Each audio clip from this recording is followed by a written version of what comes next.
مدینه شریفه ته چې حضور پاک مبارک هجرت وکړ په ډېره مجبورۍ وکړ، ولې چې په مکه کې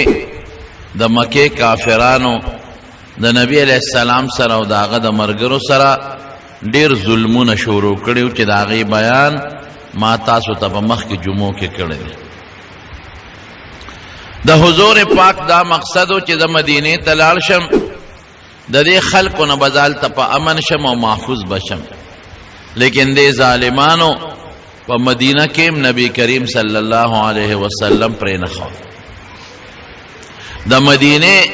چې کم خلکو پیغمبر علیه السلام ته پناهي ورکړې وه او ایمان یې راوړی،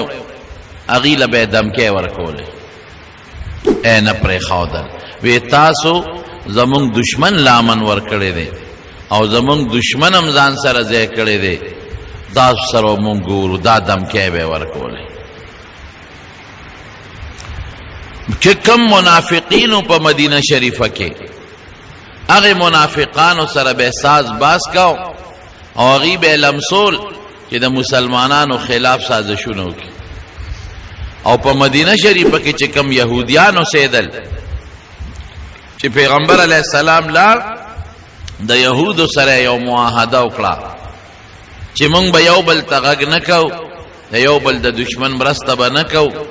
یو بل سره به د امن ژوند تېرو. نو دې د مکې کافرانو هغه یهودیانو سره ساز باز جوړ که هغې د پیغمبر علیه السلام خلاف لمسول شروع کړل. بل چې په مکه کې کم کمزوري مسلمانان پاتې وو، یا ښځې وې هجرت یې نشو کولی، یا ماشومانو هغې هجرت نشو کولی، یا غریبانانو او غلامانو، هغې خلکو سره زیاتی شروع کړل، هغه به یې وهل او هغه به یې ټکول او هغې به یې پاتکړو تړل. ډېر انتهایي ظلمونه یې شروع کړل د هغې مکې د کمزورو مسلمانانو سره. د دې نه علاوه داسې ظلمونه شروع کړل چې مدینې ته به لاړل او د مسلمانانو باغونو او فصلونو ته به یې اور ورته کو را تښتېدل به. د مسلمانانو چراګاه و هغې کې به څاروي سرول. کرز ابن جابر فهري دی لاړ او هلته چې د مسلمانانو څاروي سې یې مړه کړل، سې ترې راوتښتول او چې کم په هغه درمن کې بوس یا نور کم څیزونه و هغې ته یې تیلې ورته که هغه یې وله وسوځول. دا ظلمونه دوی شروع کړل. کم مسلمانان چې به په لارو تلل او کافرو له به په ګوتو ورلل او به یې ونیول، وهل ټکول به. نبی علیه السلام وی خدای د دې ظالمانو د لاسه خو موږ ډېر تنګ شو، کلي مو ته پرېښو، مکه مو ته پرېښو. خلک وایي ویره نبی علیہ السلام جهادونه کړي دي د کافرانو سره، نه به یې کول، څه به یې کول. مکه مو ورته پرېښوده، کورونه مو ورته پرېښودل، چې کوم په مکه کې زمونږ پټي و هغه مو ورته پرېښودل. چا نه ښځې پاتې شوې، خاوندان یې مدینې ته لاړل، چا نه بچي پاتې شو، مور و پلار ترې نه پاتې شو، بیت الله پاتې شو، د خدای کور هم ورته پرېښود. او ترې لاړو بیا په قلار نه پرېږدي، دې سره به څه کوو؟ نو نبی علیہ السلام صحابه سره مشوره وکړه، یو فیصله دا وکړه چې ردې ظالمانو نه موږ پسې ځان خلاص کړو. نو د مدینې د مکې نه به شام ته دوی تلل. مکه خو داسې علاقه ده چې هلته خپل فصل نه زرغونېده، نو شام ته به تلل او شام نه به تجارتي غله او دا قصې پیسې راوړل. نو نبی علیہ السلام دا سوچ وکړه چې د دوی کومه قافله شام ته ځي، نو په هغې باندې یو حمله کوو. داسې حمله نه کوو چې قافله ولا لوټ کو، خو لږ به ویریږي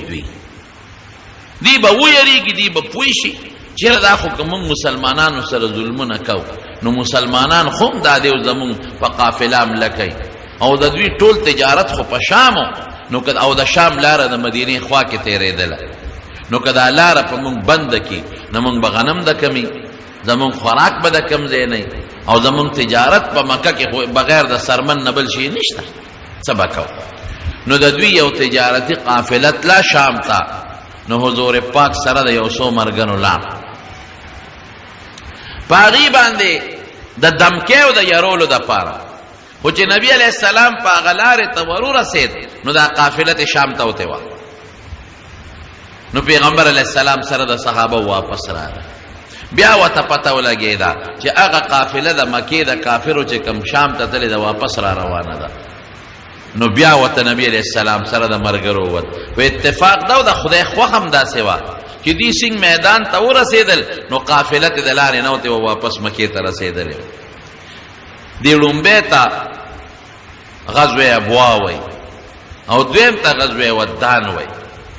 بیا نبی علیہ السلام ته پته ولګېده چې د قریشو یو مضبوطه قافله ده او د ابو سفیان په سردارۍ کې ده او ډېر تجارتي مال دی پکې ودرېږه په دې یو حمله کوو چې دې ویریږي موږ نه منې شي خو چې نبی علیہ السلام څنګه عشیره یو مقام دی هلته ورسېد نو ورته پته ولګېده چې هغه قافله شام ته رسېدلې ده نو واپس رالل بیا ورته پته ولګېده نبی علیہ السلام ته چې هغه قافله واپس د شام نه را روانه ده او مکې ته ځي نو نبی علیہ السلام صحابو سره مشوره وکړه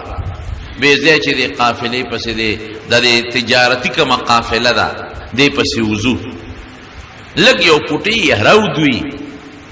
چې دوی مونږ نه لږ په قلار شي مونږ خو ورته وطن کلي بچي ښځې هر څه پرېښودل بیا په قلار نه پرېږدي مدینې ته راپسې راځي او زمونږ چراګاهونو باندې ورونه ورته کوي زمونږ څاروي تښتوي ظلمونه کوي نو نبی علیہ السلام تیاری وکړه دې درمیان کې تاسو ته مه ووایي چې د انصارو د مدینې شریفې چې څومره وو هغې له به یې دمکۍ ورکولې ابه هم نه پرېښودل چې تاسو ولې زمونږ دشمن له پنۍ ورکړې ده نو د مدینې شریفې یو سردار و د یو لوی قوم مشر و د اوس قبیلې د هغه نوم سعد ابن معاذ و دې لاړ مکې مکرمې ته نو په مکه کې یو لوی کافر دی امیه ابن خلف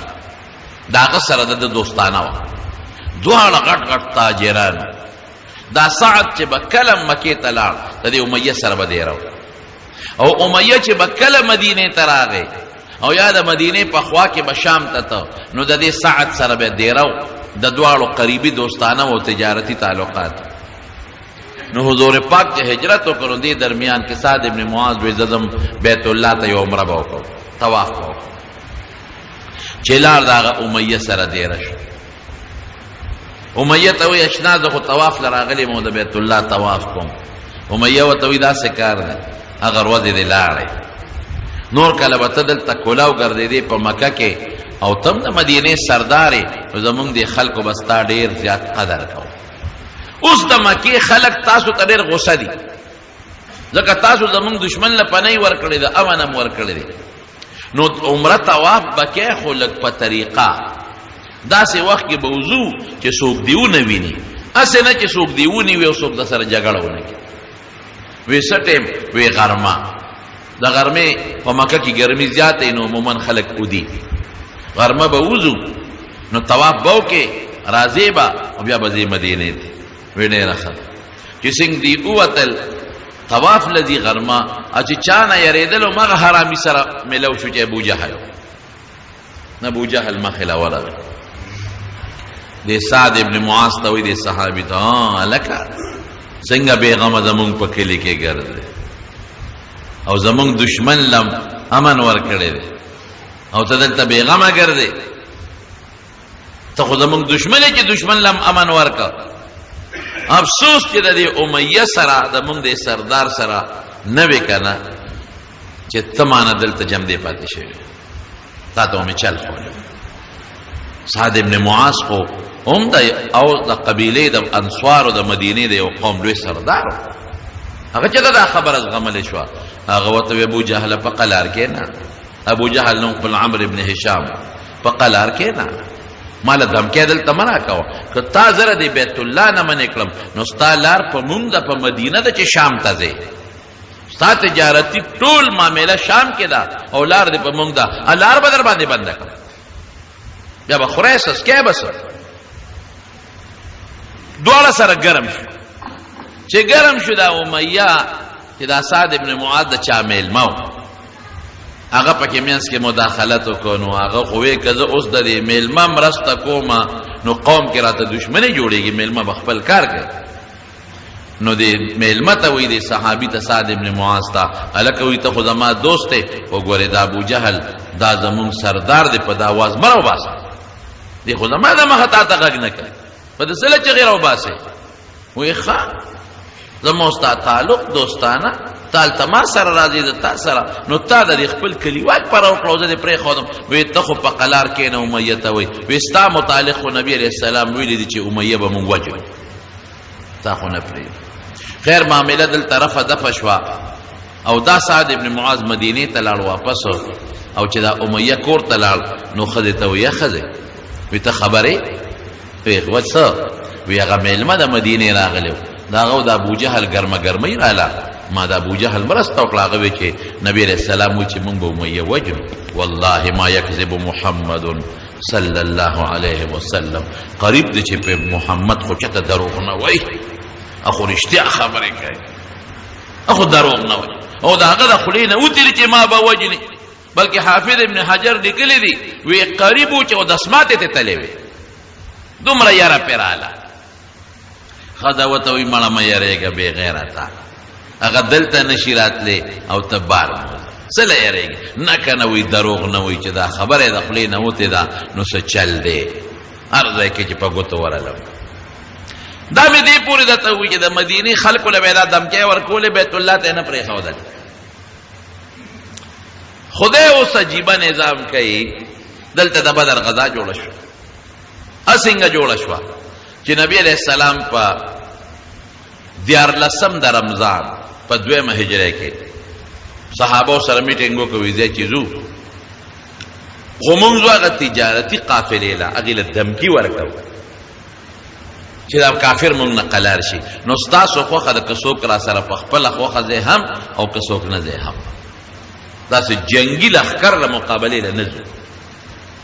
نو بعض صحابه کرام ووتل او بعض یو څو کسه پاتې شو دی چې څنګه د مدینې نه په 14 د رمضان ووتل بئر ابي عنبه ورته وایي د مدینې سره خوا کې یو ځای دی یو خشته خوږې اوبه وې خلکو به د هغې نه مدینې ته اوبه راوړلې چې هلته ورسېدل نو پیغمبر علیه السلام ټول صحابه کېنول چې کوم ماشومان و هغې واپس کړ وی تا واړه تر حضرت براء ابن عازب رضی الله عنه دی هم واپس کړ عبدالله ابن عمر رضی الله عنه اسامه ابن زید رضی الله عنه زید ابن ثابت رضی الله عنه دا واړه واړه صحابه کرامو اسید ابن حضیر رضی الله عنه دی واپس کړ صرف یو صحابیو عمر ابن ابي وقاص اپ جړا شو چې نبی علیہ السلام واپس کاو نو پیغمبر علیہ السلام هغه اجازه ورکړه وی راځي چې څنګه دغه ځای نه دوی مخکې لاړل مقام روحا وتوي التا نبی علیہ السلام سره صحابه ورسید نو حضرت ابو لبابه رضی الله عنه دې اولېګه وې ته د مدینې ته د مدینې امیر شوې تر څو چې د نیم راغلی زما جان قائم مقام بته دی واپس کړ او قافله او 2 جاسوسان اولېګل د یو نوم حضرت بسبس رضی الله عنه او د یو نوم حضرت عدی رضی الله عنه دا دواړه یو لېږل وی تاسو لاړ شئ او د قریشو دغه تجارتي قافلې مونږ له جاسوسي معلوماتو کې چې دا کم ځای را روانه ده مونږ یې کم ځای مخو دا دواړه هلته ورسو د روحانه چې صحابه کرام لږ مخکې لاړل یو بل مقام د صفرا ورته وایي هغې صفرا ته ورسېدل نو هغه 2 جاسوسان راغلل د نبی علیہ السلام چې کوم 2 جاسوسان هغه پیغمبر علیہ السلام تعالی وی صاحب وی دا قریشو د تجارتي قافلې د مدد د پاره د ابو جهل لخر را روان دي نو نبی علیہ السلام دغه ځای کې صحابه سره مشوره وکړه او د ابو جهل لخر ول څنګه را روان شو ابو سفیان ته پته ولګي دا غره تجارتي قافلې مشر چې ما زما د پاره خو مسلمانان روتی دي چې تلم شام ته بچ شم اوس واپس چې ځم نو روتی دي نو یو هغه یو کافر او زمزم ابن عمرو غفاری هغه له یو تیز اوښ ورکړه وی په دې اوښ بس غلې او ځان به مکې ته رسې او مکه کې د اعلان وکړه چې ستاسو کومه قافله را روانه ده د تجارت د ابو سفیان هغې زه را لېږلې هغې وایي چې زمونږ مدد لروزې مسلمانان په مونږ حمله کوي او دا دامره تجارتی قافله و چې د مکې د هر کور مال پکې چا به څوک به په خپله تلل چا به بل له مال ورکړی چې دا ځان سره یو څه ګټه مني وي د هر چا مال پکې ډېر مضبوطه درنه قافله وه نو زر راله روزې مدد لو که رو نه وتی نو موږ به مسلمانان وجني او قافله هم لوټ کوي نو زمزم ابن عمر دی چې راورسېد نو د هغې به دا قانونو چې هغې به خطرناک خبرو نو څادر به یې د سر نه داسې تاوه څادر به اوچت که او تاوه به او چغې به یې ویل یا صباحا یا صباحا نو خلک به ورته راجمع شو دې زمزم ته ابو سفیان وایي ته به دا چلو کې چې ته به دې د اوښ دا پوزه زخمي کې چې وینې ترې بهېږي او د څادر په ځای به جامې وباسې او ابه تاوې نو خلق به پوه شي چې مسله ده ډېره خطرناکه ده نو خلک به دله په منډه راولي نو دې زمزم همغه چل وکړه د اوښ دا پوزه یې زخمي کړه هغې نه وینې بهېدې او جامې یې وویستې ابه یې د سر نه تاولې نو چې خلکو قتل ټول ورته راجمع شو چې خدای څه مسله ماشومانم ښځې بوډاګانم ځوانانم هلکه خیر دی ته خو زمونږ هغه تجارتي قافله کې تللی وې که نه و یو ابو سفیان راولېږلم مسلمانان ستاسو په قافله حمله کوي مدد له وله راولې ابو جهل لښکر تیار کړ اوس د خدای شان دی هغه امیه چې هغه سعد ابن معاذ ورته ویلي و چې نبي علیه السلام به دې وجنې پرېږدي دی نه هم د مکې غټ سردار ابو جهل په دې سردارانو ګرځېده چې دا مشران راغونډ کړه ملکان به په خپله ځي یو امیه له راغی امیه ته وایي چې کاکاجي نیمه شروع څنګه چل به که وروره مشره هغه وایي زه خو ناجوړه هغه ته خو ښځې ووایي ورته وایي خبره دې یاده ده د مدینې هغه ملګري چې درته ویلې وایي یو یاده مې دوی پام کوه ګورې ونه ده وایي نه ده چې راغی زه خو ناجوړ یم بیمار نشم ابو جهل هم پوره شیطان هغه وایي چې زه دې ځمه ستاسو ته به څنګه مانه پاتې کېږي وایي ګوره ته مشر سردار او چې ته نه ځې دا هلکان هم نه ځي ته مهرباني وکړه مونږ سره وځه خامخا دې کله یو بانه ناجوړ یم او دوه نوکران به د ځان پسې ولېږم او درې به ولېږم او څلور به ولېږم ابو جهل ورته هلکانو جرګه راوسته دا ماشومان دي او ته نه ځې د ځوانانو یې وله راوسته د بوډاګانو یې وله راوسته وایي داسې کار دی ځمه خیر دی جنګ له خو لږ غوندې را سره په لاره لاړ شه چې ستا د وجې دا نور وځي چې ته نه ځې دا نور پاتې کېږي نو خیر دی بیا به دې را واپس کړو نو وی زه ډېره ښه ده نو یو اعلی اوښ ځان لالمه کور ته چې راغې ښځه ورته وایي تا خو نه ځمه او تا وایي چې ما ته خو هغه د مدینې هغه ملګري ویلي چې نبي علیه السلام وایي چې زه دې وجنم او دروغ هم نه وایي وایي ښځې ځم نه لږ غوندې ورسره وځم یو ورځ مزل او داسې اوښ مې ځان له اغېشتی دی که نه چې دوی په ما پیږي را تښتېدلی به یم ځم نه ورسره وایي ښه ګورې پام کوه لاړ نه شي ګورې کم وخت ته مړ به دې کړي ډېره ښه ابو جهل پوره شو هغه وی چې دې کاکا به د خامخا رسو نو یو دوه درې څلور هلکان یې پرې مقرر کړل هغې ته یې وی چې ګوره دې د نه ونه تښتي د ده څوکۍ تاسو به نور څه نه کوئ خو د امیه څوکۍ به کوئ چې دې ځان سره ورسو دوی چې څنګه د مکې نه روان شو نه خو به پیاده مزلې وې یو ځای کې دمه وکړه خیمې ښخې کړې نو امیه ځان ته اوښ نږدې وتاړه دې مطلب و چې شپه ده دا خلک وځي شي نو غلی به په اوښ په ورواړو متختم به ځم نو چې دې سنګ پاسې دغه هلکان خو ورته ابوجهل پرې کړي هغې زر را منډې کړې کاکاجي خیر دی مونږ ولاړ یو څو لوټه پکاري او دسماتې له اوبه پکاري بل څه پکاري خدمت ته ولاړ خدای دا ماش هلکان د کوم ځای نه ویښ پراته دي وی نه تاسو څه شی څه خبره نشته نه نه کاکاجي مونږ ستا خدمت ته ولاړ یو ته دې ویښ او مونږ دې ودیو سړی پوه شو چې دې خو کار ونه که زه بل ځای کې چې که خیر یې دمه کوو هلته نه به راتښتم چې بل ځای قافلې شوارو دوه شوارو د مزلو په یو ځای کې دمه کوله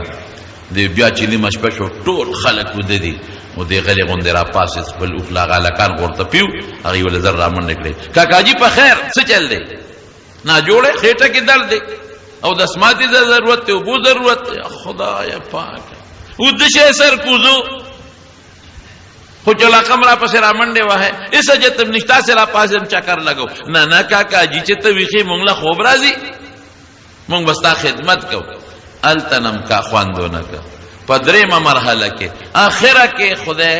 بدر ته ورسوه. راته خلکو مخې خو راتلی نه شو، بیا ورسېد او بیا به یې راته قصه وکړم بدر کې خدای مرداره وکړه. دلته کې چې دا سړي کوم وخت کې راغی زمزم ابن عمر او د دشمن ابو جهل را پاساو، نو د نبی کریم صلی الله علیه وسلم ترور د بیبي عاتکې هغې خوب ولیدو. حضرت عباس رور وغیره وغوښته، وی رور یو خوب می خطرناک لیدلی دی بیګا. وی څه خوب دی لیدلی دی؟ وی یو سړی راغی په اوښ باندې او د مکې په دې خوړ کې اوښ څمله او درې چغې یې ووالې او درې چغې کې څه دي؟ اواز یې دا وکړو چې قوموا یا آل غدر الى مسارعکم اخرجوا الى مسارعکم، اے دوکبازو پاسه او خپل مرګ ځای ته ځان ورسوئ. فی ثلاث، درې ورځې، اے دوکبازو خلقو د مرګ ځای ته درې ورځو کې ځان ورسوئ. وی دا چغې واله، وی خلق ورته راغونډ شو، وی بیا د بیت الله خواله راغی او هلته کې هم دا چغه وواله، درې چغې یې ووالې او وی بیا د جبل ابي قبیس ته به راوخته او د جبل ابي قبیس نه یو غټه تیږه راواغشته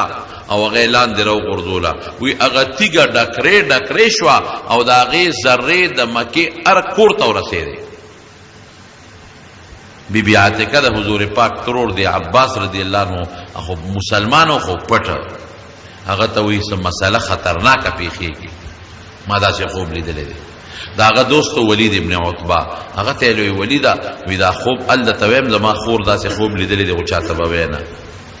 هغه خوب الپلار ته وایي، عتبه ابو جهل ته وایي. خبره خوره شوه. حضرت عباس وی روانو چې ابو جهل आवाज راکړ، امات ابو الفضل دلته راشه ورنه. وی تاسو سړو خو د پیغمبري دعوه کړې و، خو د ښځو نمنو خبر اوس خو ستاسو ښځو د پیغمبري دعوې شروع کړې. وی مې چې څه چل دی؟ وی چې ستا خور خوب لیدلی دی. وی ما ځان نه غرضه کړ. وی زه پته به ولګي چې د تیږې ډکرې به زمونږ کورونو ته رارسي او که د مسلمانانو کورونو ته به رسي. ما ځان غلی یو دا خوب. وی چې دا سنگ دا خوب ولیدلی شو نو دې کې زمزم راغی، هغه اوښ واله او اعلان یې وکړه چې د قافلې خبره م والو، د قافلې مدد لرو دی. قافله روانه شوه او قرآن شریف کې الله تعالی فرمایي ډېر لوی په کبر روانه شوه، ډېر لوی تکبر سره او شرابونه ځان سره واغېستل او زر کسان وتل، د زرو نم زیات جنگ پاتې شوي زر کسان دي، د زرو نم زیاتو او هر یو سره توره وه، زغرې چولې وې، 200 ورسره اسونه اوښانو، 700 او 300 ورسره اسونه او شاه سوارانو. هغه تش اسونه نه، هغه خلک چې هغه نیزه بازۍ به یې کول، 300 شاه سواران، 200 ورسره اوښانو او ټول مسلحو او مسلمانانو سره څه دي؟ مسلمانان 314 دا زرغه 300 مسلمانانو سره ټولو سره ټوټل شپږ اته توري دي. ځکه هغې خو د لښکر د جنگ په نیت نو راغلی، هغې خو د ابو سفیان د تجارتي قافلې په نیت راوتي. نو اته وسره توري دي، 2 وسره اسونه دي، دوی سره 300 اسونه، هغې سره 2 اسونه، دوی سره 200 اوښان، هغې سره 80 اوښان دي. او یو خان داسې دي چې د سورلۍ اوښان دي، 3 کسان به پې سورېدل، لکه 2 به پې سوارو، یو به پړی نیولی و، یو به بره ختېده چې ستړی کېده به بل به کوزېده. نبی کریم صلی الله علیه وسلم سره هم 2 کسان ملګري وو.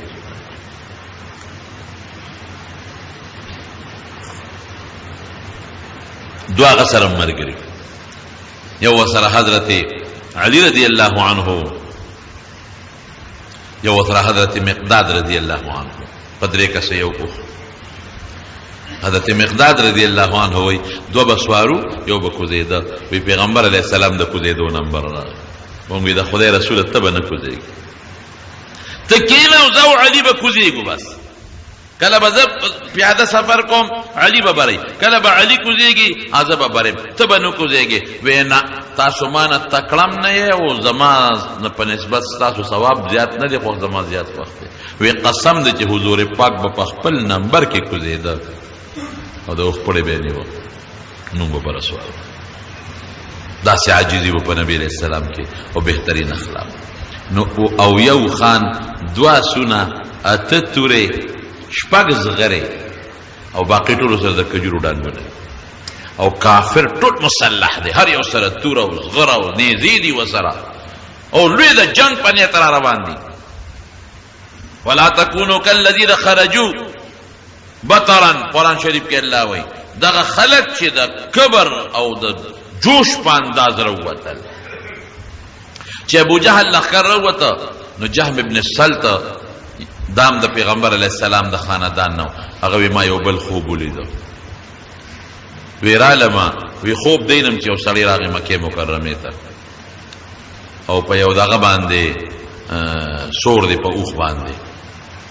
او چې څنګه راغی نو وی اوښې سملو او په توره ووو، او دا هغې نه دا وینې داسې اوچتې شوې، او چې څومره د مکې د خلکو خیمې دي نو خیمو ته څاڅکي ورسېدل. هغه مرګرو ته وی چې داسې خطرناک خوب مې ولید. ابو جهل بیا عباس رضی الله عنه ته، عباس دلته راشه، تاسو کې خو ډېر پیغمبران پیدا شي، خور دې بیا پیغمبره د خوبونه نه ادا دې بل پیغمبر پیدا شو، او پته به اوسو لګي چې وینې به زمون خیمو ته راځي او که وینې به ستا درواره خیمو ته ځي. دا دویم خوب شو. دې خوا د ابو جهل لښکر روان د ابو سفیان د لښکر د مدد دپاره. هلته نبی علیه السلام د روحا مقام نه دغه دوه کسه جاسوسان ولېږل، هغوی واپس رالل. دې وخت کې پیغمبر علیه السلام یو مقام د صفرا ورته وایي، هلته رسېدلو چې جاسوسان واپس رالل. جاسوسانو ورته الوې وی صاحب دونه مونږ خبر شو چې د ابو سفیان د قافلې دپاره د ابو جهل قافله را روانه ده مدد دپاره. نو نبی علیه السلام ټول صحابه کېنول، مشوره ورسره کوي. ودرېد نبی علیه السلام، لاولې دا خبره وکړه ما تعویذه راته خپله د الله چې ما ته څه ویلي دي درته وایم، باقي ستاسو خوښه ده چې څنګه ستاسو فیصلې هغسې به کوو. ما ته خو رب العالمین دا ویلي دي چې دا یو د ابو سفیان قافله ده را روانه ده، یو د ابو جهل لښکر دی را روان دی. دې دوو کې چې کم سره تاسو مقابله کوئ نو په دواړو به خدای ګټه درکوي. لقد کان لکم فی الفئ څنګه دی فئتین آیا، دوه ډلې دي، یو دا ده یو هغه ده. ما ته خو خدای دا ویلي دي چې که دې سره جنګېږې هم به ګټه ستاسو، که دې بل باندې ورځې هم ګټه ستاسو ده. اوس تاسو فیصله ده. حضرت ابوبکر صدیق رضی الله عنه پاسه ډېر خشته تقریر وکړ، وی د الله رسوله مونږ راوتي یو واپس نه ځو، دې د مکې خلکو مونږ سره انتهایي ظلمونه وکړل، او ما چې درته په سر کې وې ټولې خبرې ورته وکړې،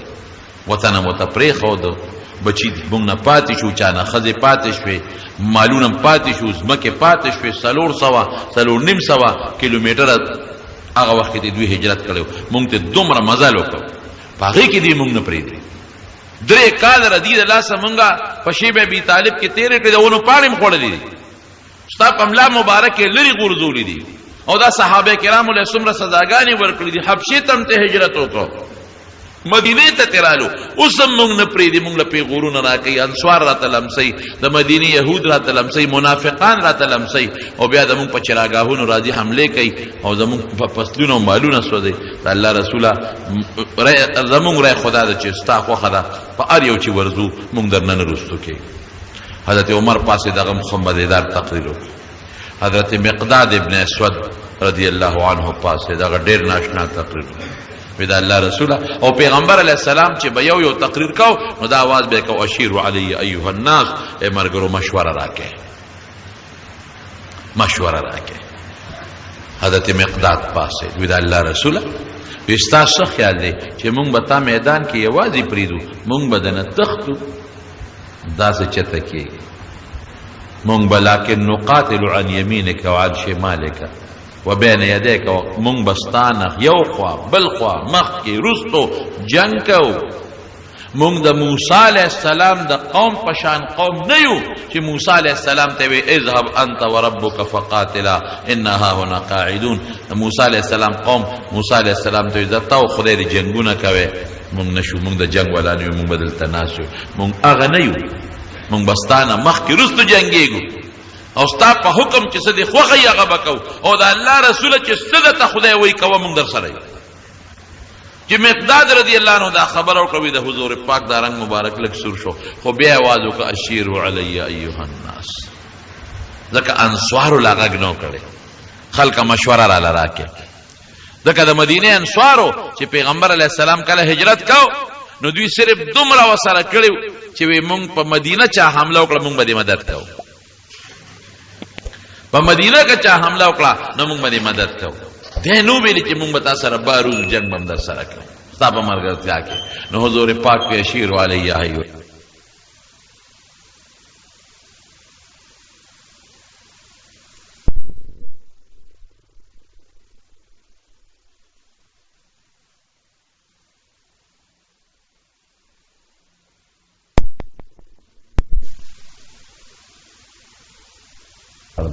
وی دا الله رسول استاد اشاره جوړ مونږ ته دي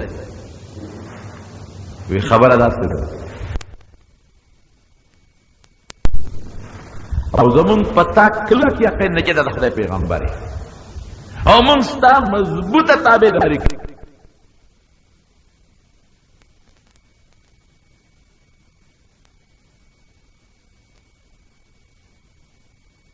هم تیار یو دا فکرونه کې مونږ یو ځل ته د خدای رسول منلې دا مو ایمان او یقین دی چې ته څه ویله د خدای خبرې دي نو مونږ په تا کې شک نه کوو او نه ستا په خبرو کې شک کوو مونږ اگر چې تا سره بیعت کوو نو مونږ دا خبره پکې نه وه کړې لیکن دلته کې زه ولاړ یم او زما د مدینې انصار ټول ولاړ دي قسم دی چې د دشمن یو غنه تاق وجود ته را نشي هله به ستا وجود ته د دشمن غنه راځي چې مونږ ټول مړه شو نو هله به تاله را نږدې کېږي اس فکر چې ونه کې بس زما مشوره دا ده چې دا خدای د طرف نه تا ته که حکم دی په هغې روان شه مونږ در سره یو چې دا خبره وکړه نو د حضور پاک مخ مبارک سور شو پوه شو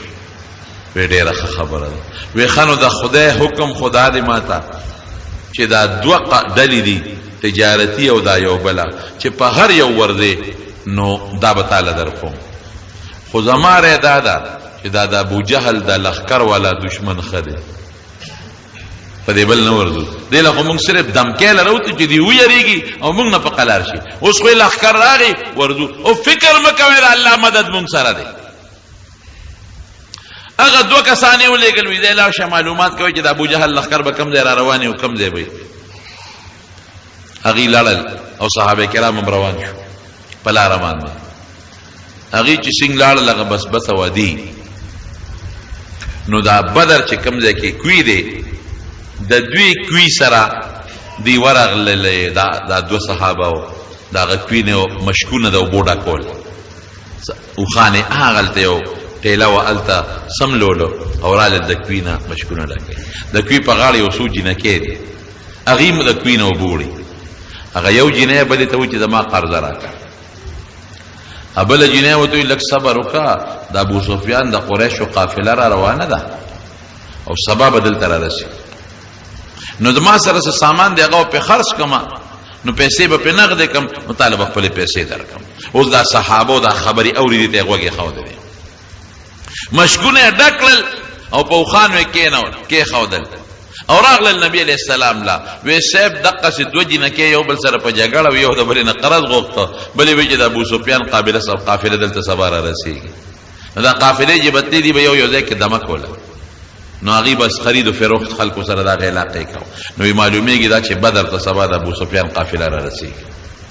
هلته ابو سفیان ته پته لګېدلې وه نو هغه هم خپل جاسوسان هم خواره کړو او په خپل هم ګرځېده ځکه دغه علاقه ما لیدلې زه ورته تللی یم د بدر دغه علاقې ته داسې واړه واړه غرونه دي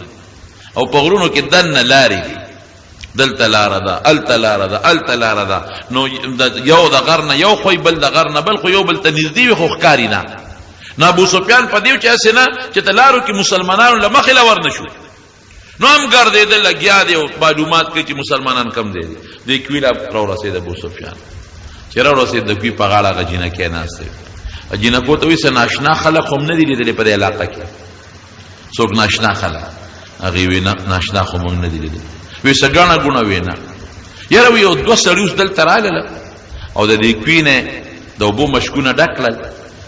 او لاړل وی په څو پیاده راغلي وو که په څاروو باندې وی نه په اوښانو راغلي وی اوښان یې کوم ځای سملولي وی اوښان یې هغه ټېلې شاته سملولي غونډۍ شاته ابو سفیان ډېر هوښیار و چې هغه اوښانو له ورغې نو اوښو چې یو ځای کې سملې خامخا پچې کوي سوټه کوي نو چې هغه اوښانو هغه پچې وکتې نو هغه یې ماتې کړې یو پچې ماتوله نو په هغې کې هډوکې راوختل د کجورو نو دونه تجربه کارو کنه چې هډوکي څنګه وکتل وی والله نواتو یسرب وی قسم په خدای چې دا هډوکي د مدینې د کجورو هډوکي دي دا اوښانو د مدینې کجوره خوړلې ده او هغه هډوکي پکې د هغه دي او معلومیږي دا چې مسلمانان هم دې غونډو کې ګیر چاپېره دلته چته دي بس زر خپلې قافلې ته لاړ روخ یې د قافلې د دریاب په غاړه که روخ یې بلکل بدل کړ چې دلته خو مسلمانان دي لاره یې بدله کړه د مکې طرف ته او محفوظ شو هلته ابو جهل قافله را روانه ده هغه هم په دې لاره روانه چې زمزم ورته ویلو چې په دې پلانکۍ لاره باندې قافله راځي ابو سفیان خو رخ بدل کړ خو هغې خو په دې لاره راتلل هغې بدر ته رانږدې دي اوس د خدای شان ته ګوره د یو غونډۍ شاته مسلمانان دي بلې غونډۍ شاته کافر دي یو بل نه دي خبره حضور پاک مونځ کو یو دوه کافران غلامانو د کافرانو صحابو په لاره کې ونیول تپوس یې ته وکړه څوک یې هغې ځان نه خو چې دوه درې غوزاره یې ورکړل ځان یې وخو وایي موږ د ابوجهل د لښکر خلک یو رای وستل داسې اوس نبي علیه السلام مونځ کوي دوی وحي لګیا دي د ابوجهل د لښکر که د ابو سفیان دروغ وایه هغې ته خدا پته نه و چې د ابوجهل لښکر را رسېدلی دی هغې خو د ابو سفیان د قافله ده که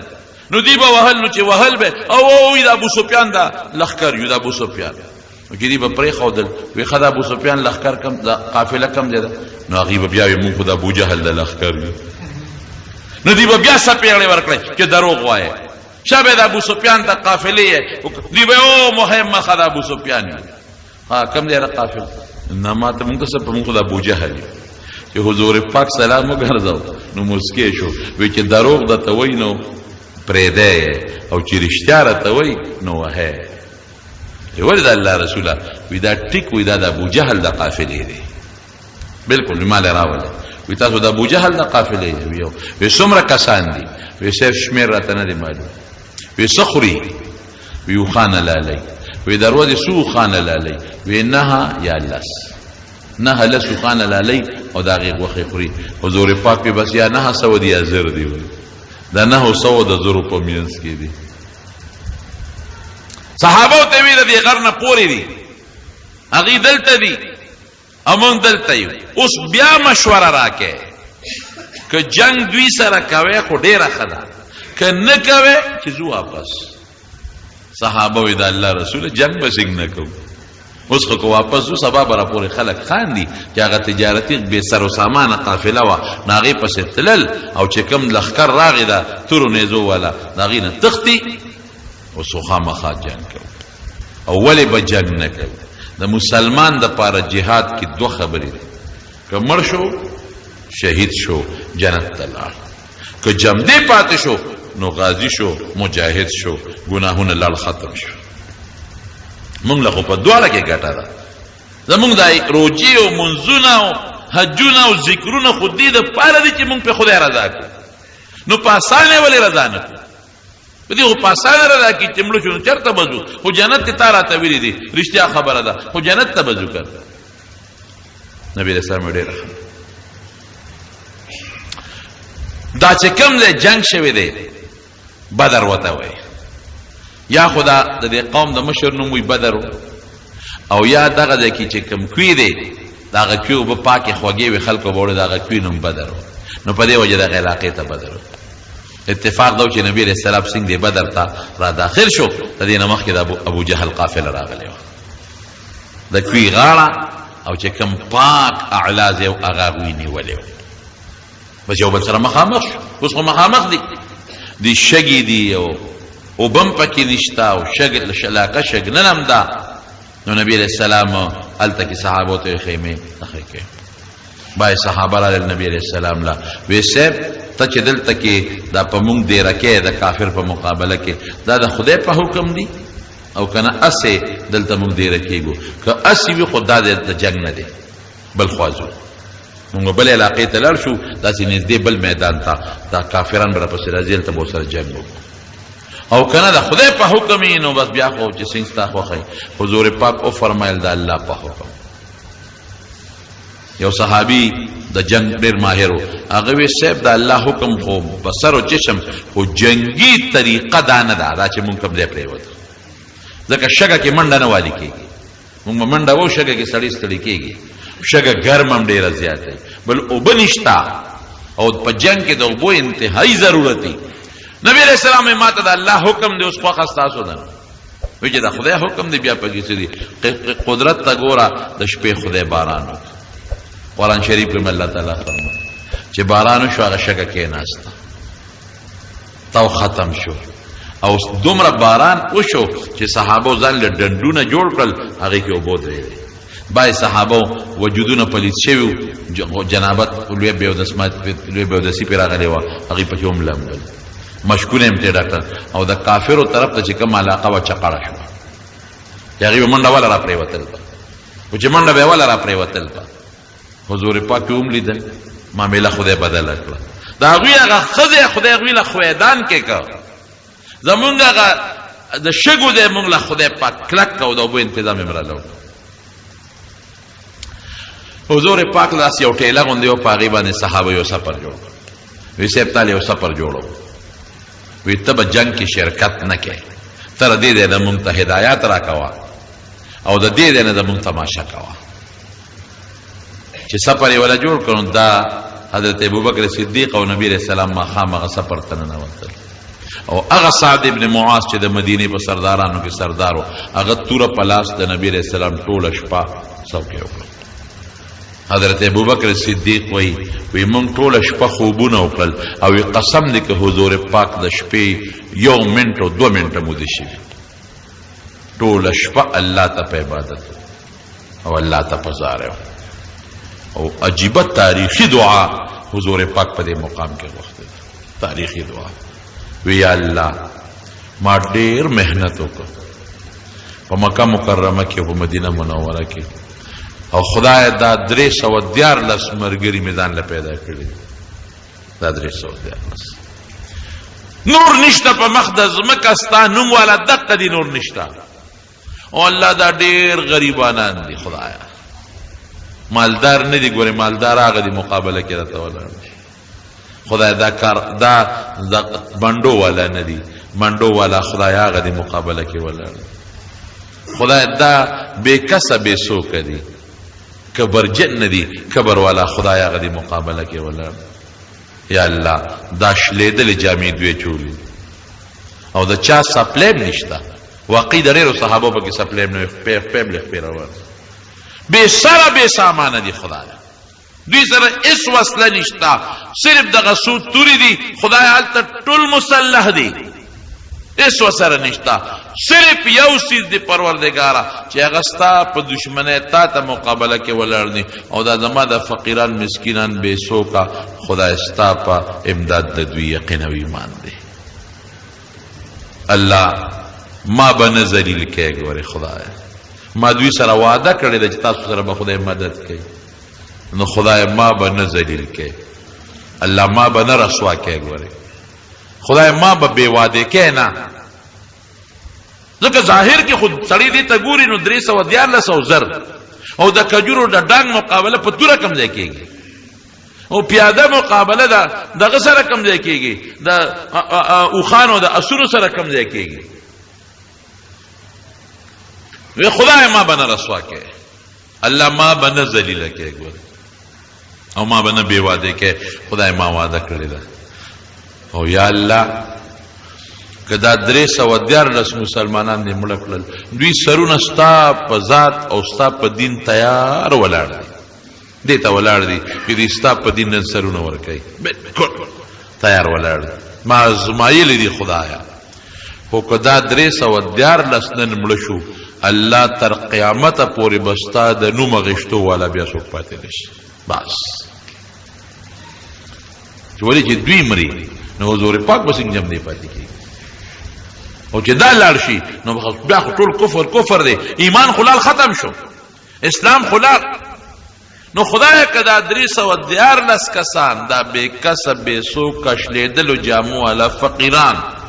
دا لاړل د منځه قیامت پورې بستا د نوم غشتو والا څوک پاتې نشي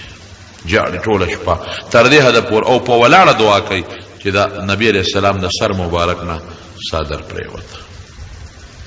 حضرت ابوبکر صدیق صادر راواغشتو په سر یې کېښود او د مټې کلک ونیوي حسبک یا رسول الله د خدای رسول بس نور دعا مه کوه په دا کافي دی نور چې بالکل دعا ونه کړي دا کافي ده څه چې کېږي فکر نه کوه بس هېڅ سوچ چې ونه کړې هېڅ فکر ونه کړې بس چې څه شو بس دا دعا چې څنګه وکړه نبي علیه السلام دعا نه پس راووته ډېر زیات خوشحاله او خندلې صحابو چې دا خو د خوشحالۍ مقام نه دی د خندا نو دا آیت وی سيهزم الجمع ويولون الدبر دا آیت خدای نازل کړ چې دا ټول به تختی دوی ته به شکست ملاویږي تاسو له به خدای فتح درکوي وی ما سره خدای بل امداد وکړ ما سره الله مال زیر راکړ چې تاسو له به خدای ګټه درکوي هغې له به خدای شکست ورکوي نو راغی نبی کریم صلی الله علیه صحابو ته دلته راشي لاس یې کېښود وی هذا مصرع فلان غدن ان شاء الله وی دا د فلان کی د مرګ ځای دی دلته به فلان کی پروتي دلته به ابو جهل پروتي دلته به امیه پروتي یو ځای باندې لاس کېښود او د یو کافر د مرګ ځای ښو یو صحابي وی زما د الله په ذات قسمی چې پیغمبر علیه السلام د کم کافر نوم غشتر او په کم ځای لاس ښود دی وی په اقا ځای سار لاغه کافران مردار پراته وی دا غې نه لږم اخوا دی خوانو اللہ پورا مدد ہوگا اخواتت 1000 فوج مخامخ دیکھوا 314 غریبانان مسکنان فقیران بے سپلو بے سادرودو والا التکی پکی عتبہ تقریرو کو نبی علیہ السلام سرد صحابو هم بدر میدان تا ورسید او د مکه کافران د ابو جهل لخکرم بدر میدان ته ورسید دواړه یو بل سره مخامخ شو په میدان کې او ما درته ویلو چې صحابه په اصل کې د ابو جهل د لخکر په نیت نه وته د ابو سفیان د تجارتی قافلې په نیت اوتیو نو ځان سره جنگي سامان کم وړو اته توری دی شپږ زغری دی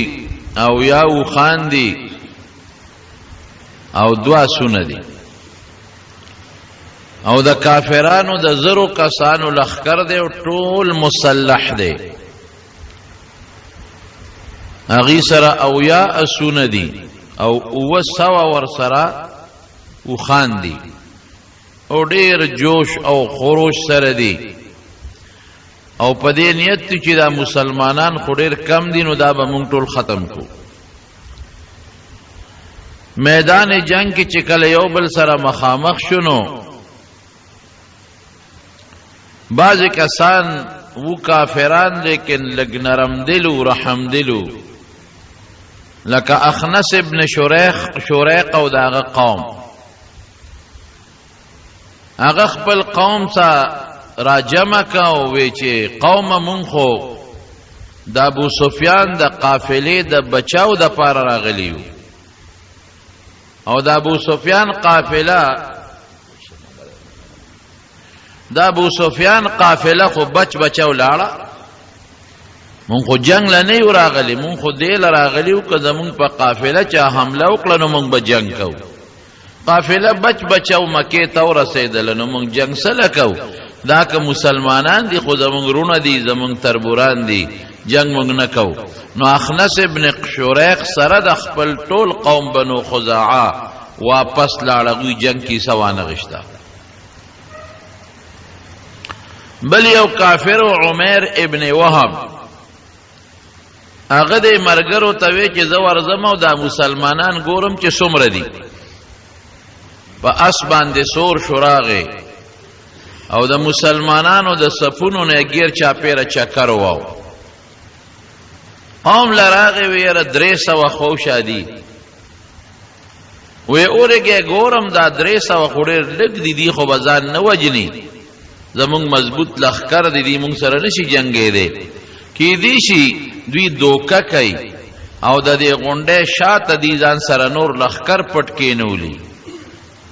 نو زه چکر لګوم نو دې لاړ د بدر د غونډو د غرونو نه توراتو شو ایسو کې پیدا نکړل چراغ حکیم ابن حزام داروستو بیا مسلمان شوی دغه وخت کې کافرو هغه ته وای حکیم وی مسلمانان خو دغه 300 تقریبا دي او ما چکرو لګاو شاته وسره نور څوک شتمنا ډیر لګ دي او ډیر لګ جنگ سامان دی وسره یو سو توري دی وسره خو جوش او جذبه مولیدا یا به دوی مری او یا به مونږ کې خلق وجني نو کدا مړ شو او یا مونږ کې بعض خلق مړ کړل نو بیا د دې نه پس به د جون سمځي دله خساړې او پکې ځکه دا مسلمانان سوق دي خو زمون قومیان خلق دي نو جنگ سره پاره کو مونږ چې په کوم مقصد راغلیو چې زمون د تجارت قافله ده مسلمانان لوټ کوي هغه قافله اسم محفوظ مکه ته ورسېدا زماله جنگ نه غواړي حکیم ابن حزام وتوي عمر ابن وهب تا وی تر از عتبه مشر سردار دی زمون هغه سره به ملو شو به پوي کو عتبه لرال العتبه د مکه مشر لوی سردار او سپینګری هغه ته الوي عتبه وی زمام دا خیال دی چې جنگ نکو عتبه قوم را جمع قوم ته وی قوم یو تقریر وتاو کو وی مونږ سره راوتیو مونږ دل راوتیو چې مونږ ته د اطلاع شوی و چې ستاسو تجارتی قافله باندې مسلمانان حمله کوي مونږ دل راځو اوس پته ولګی چې هغه تجارتی قافله زمون بچاو مکه ته رسیدلې ده ولې جنگ کو کدا مسلمانان دي نو یاد چارونه دي د چا بچی دي د چا تربوران دي د چا پلاران دي نو خپل قوم ولې پړکو او یو عجیبه خبره وکړه وی پریګه ده دا محمد او دا غمرګری صلی الله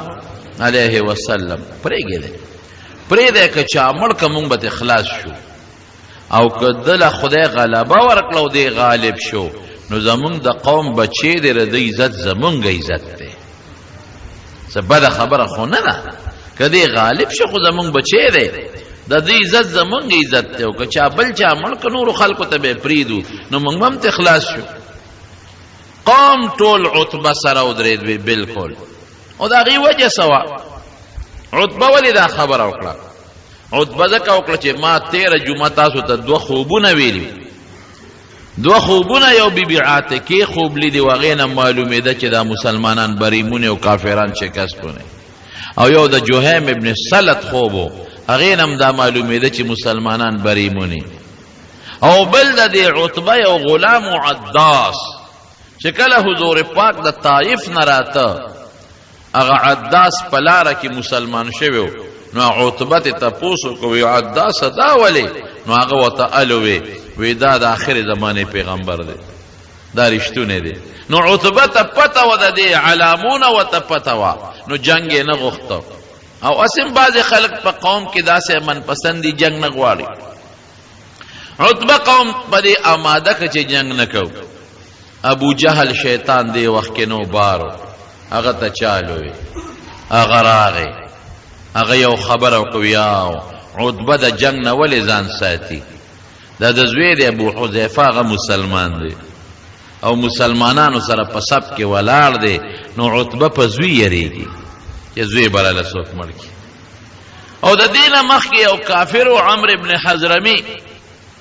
اچھا ته پلار روانو بعض مسلمانانو سره سو جنگ راغلی او هغه عمرو ابن حضرمی وجل شوی او مردار شوی نو عتبه دی ابو جهل دا هغه عمرو ابن حضرمی زویره او غفت عامر نومو یا عامره وی کاکا خوري ضرور مرګ وینه بخي حالانکه دا خو داغه ضرور د بدل د پاره د مسلمان کافر نور اوته هغه چغې کړې وا عمره اے زمارورا بس هغه سره خلک ګرم شو او په عتبه الزام ولګاو چې زوی د مسلمانانو په صف کې د حذیفه ته پاغه یریږي او عتبه وی اوس په پته ولګي چې نر څوک دی نو د بهادرین په دې سینا د شترمرغ وزر لګولې وي او دا اوس په ټوپه راوړې می جن وته و نو ټوپه ولا راوړ نو سره غټو په نه برابرې ده نو بیا د سر پر رومال باندې وتړ او میدان ته ووت الته نبی کریم صلی الله علیه وسلم سحر وختي ټول صحابه ودرولو د جمع منځ وکړ او د مانځنه مخ کې پسې صحابه ول د جنگ ترغیب ورکړ او دی وته وی چې ما سره خدای وعده کړی ده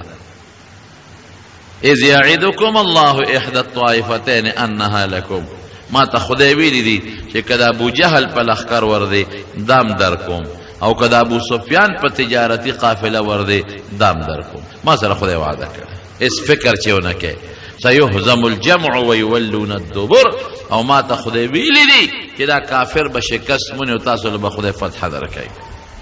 فکر مکوئ فتح زمونږ د وسلې ته مګوره ولقد نصركم الله ببدر وانتم اذلة الله رست فرمای کنا پیستاسو عدد کم و زر تاسو درې سو دیارلس وصله د سره کم و طاقت په لحاظ د ناغه مضبوطو مظلم زیات کړو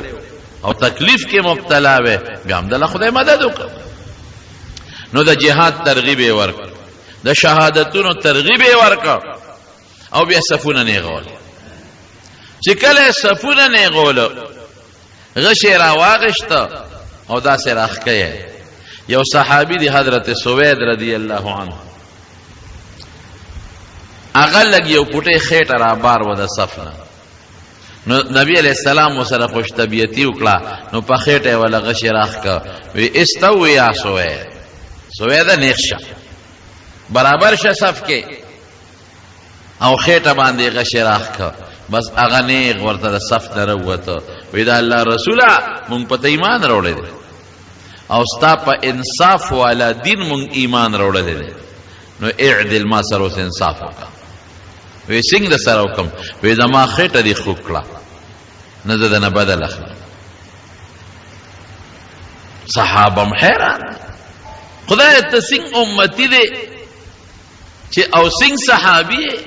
او حضور پاک او قصدن د لخیټه نه خو کړي د سره خوش طبيع کړو غشي راخ کا وینا انصاف غواړم ما په دغه انصاف ایمان راوړې دي نبی رسول الله متذر لمن مبارک او چته کړ وراشه زمان خپل انتقام وانه دا څخه کول اخلاق خدای پاک ور کړي چې لمن یو چته کړه دغه سوید ورمنډه کړي او سوید ورمنډه کړي او د حضور پاک خېټه خپل کړه بار بار خپل کړه اردت هذا یا رسول الله د خدای رسول دغه مې اراده و چې ستاسو خېټه خپل کړم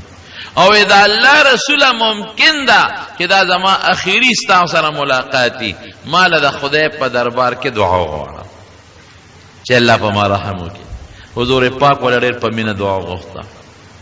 صحابه صفونه چې کله برابر کړ نو حضور پاک الله ته بیا لا سوچت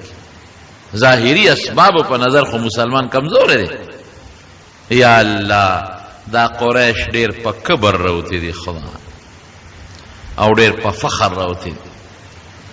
او ډیر په لوی وسله او په یو ډیر لوی شان او تکبر کې راغلي دي خدایا مقابل کې زما مرګري ډیر جزانان او کمزوري دي خدا الله د دې قریش او دا کبر په خاورو کې واچو او زما دې مرګرو له خدای غلبه ورکړي دا دعای بیا وکړه ګوره حضور پاک سات په سات الله ته متوجي کیږي او کافر خپل کبر او غرور کې دي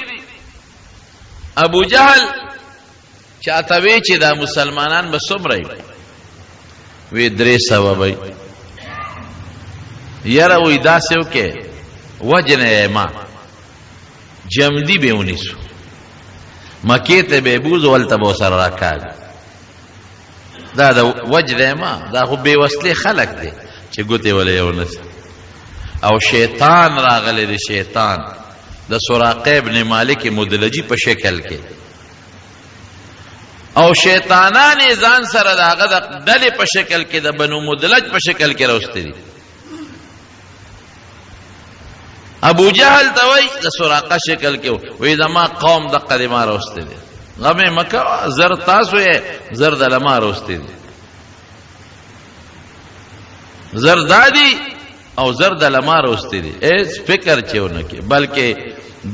2000 نور دي 3000 لخر زما دي پاغیم ابو جهل ډاړو یو بل اطلاع مسلمانانو ته ورسېدله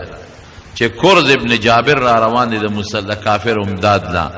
او هغه سره لخر دي 15000 کسان جنگ کې دا پروپاګاندا خطرناک شی دی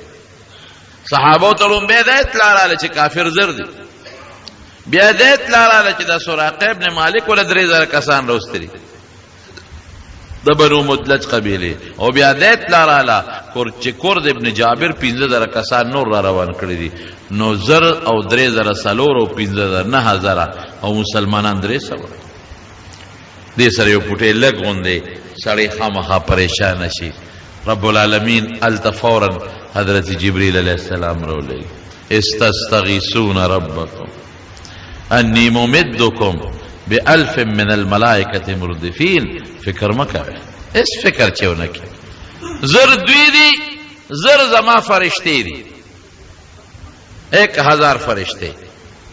او دا فرشتے خدای نازل کړي 1500 فرشتے د جبریل علیہ السلام په کمانډ کې وي هغه جرنیل او 1500 فرشتے د میکائیل علیہ السلام په کمانډ کې وي هغه جرنیل او صحابه لیدلې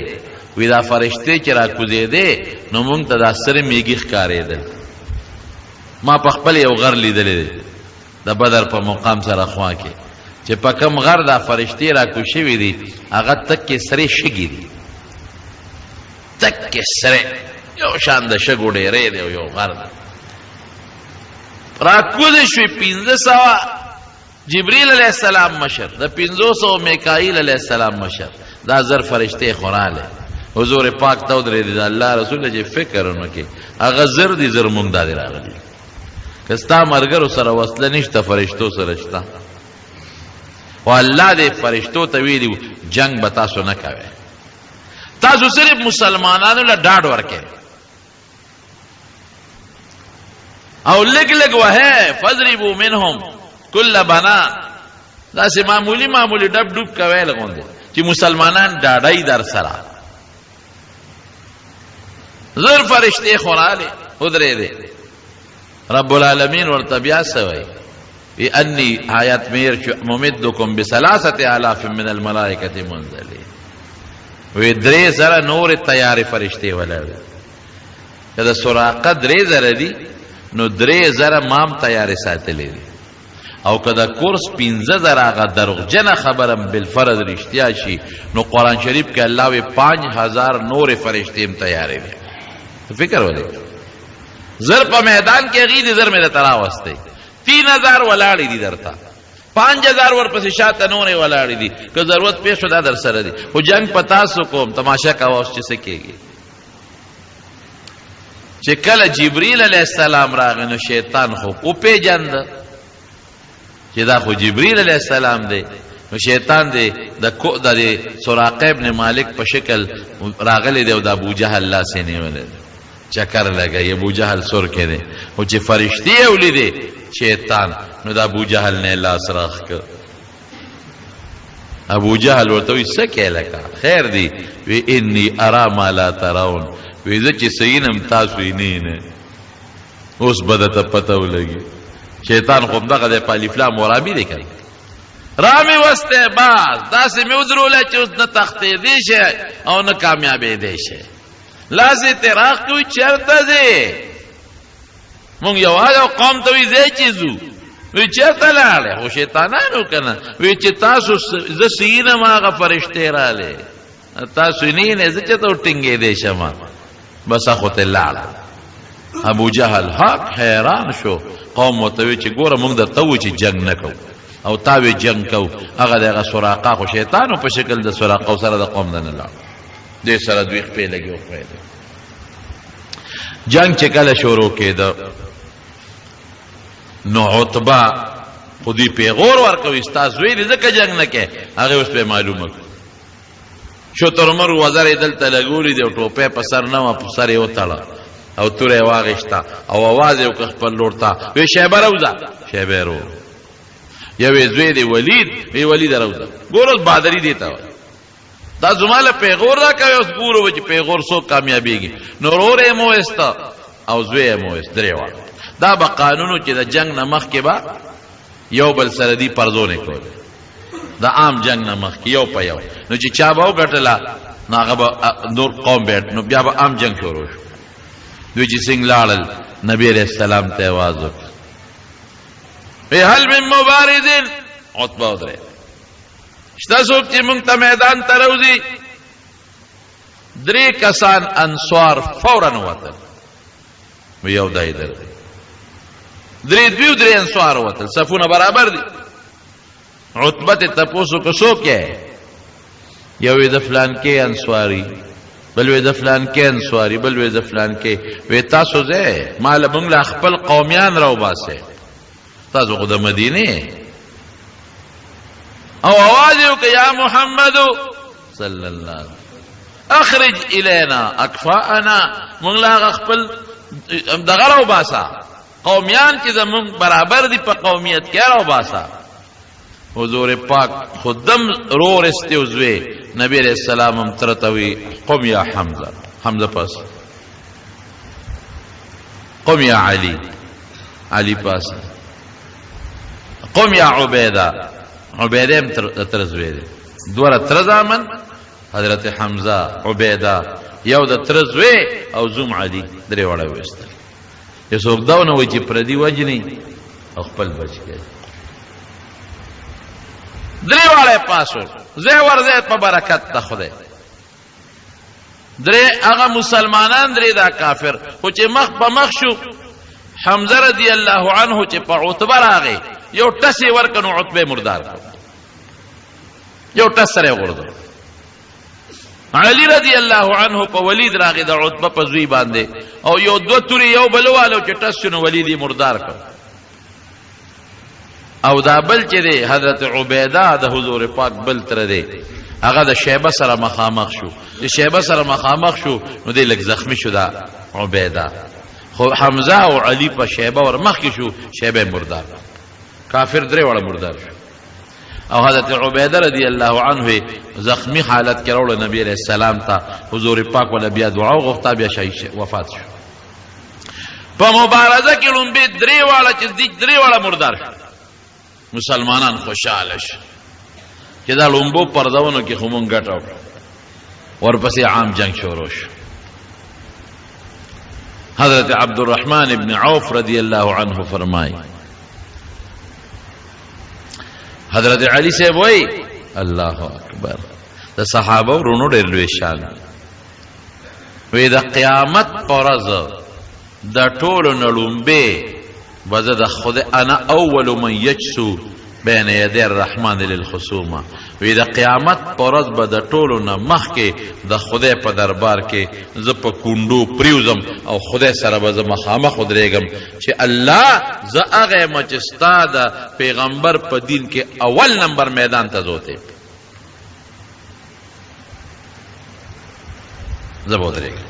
للخصومه خصومت الله سره به باس کوم الله سره به زه باس کوم چې خدای پاک لومبي هغه زیما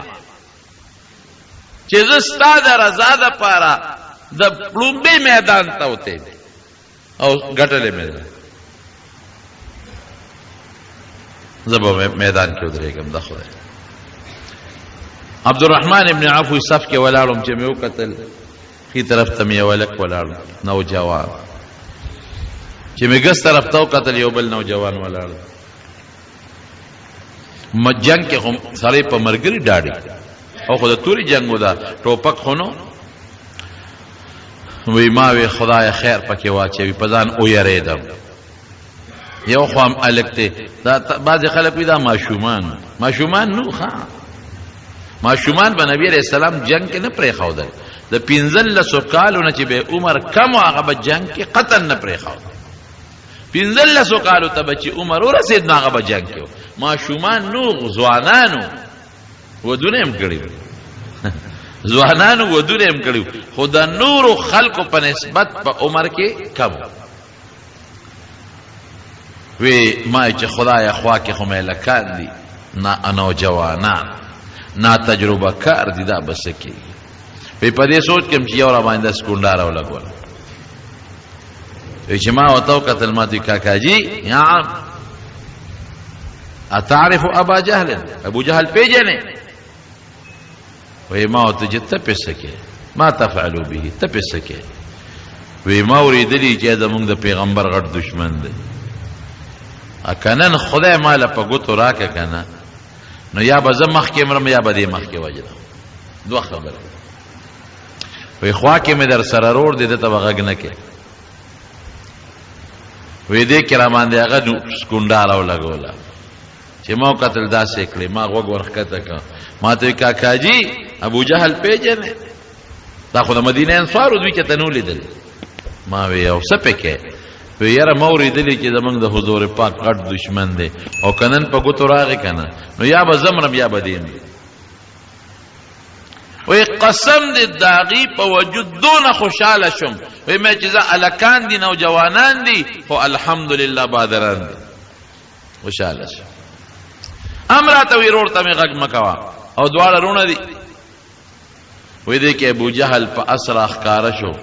او په دې صفونو ګرځي مې وینه هغه سړی ویاو دغه ستاسو امر ګرځي دغه وی دواړو په لکه د بازونو په شان ورغټکا ورلل په او داسې مضبوط او چې د استعلان درو ورځو جنگ شروع دی بیا دی یو پسې دی حضرت معاذ رضی الله عنه پسې د ابو جهل زوی عکرمه ولګید په دې تورې په دې لاسو دا لاسې دې پرېک لیکن ګوره هغه پاغي کې ملګری جنگيږي لاسو پورې وېزان دی او بیا هم جنگيږي نو لاس تنگ کړو نو په دې لاس یې خپکه خو د چکه ورکه ځان نه غورځو او بیا جنگيږي دی خدا غزا هم نه خدای جوړ کړ رستو بیا وفات شوی دی او هغه بل روز حضرت معاوذ رضی الله عنه هغه په جنگ بدر کې شهید شو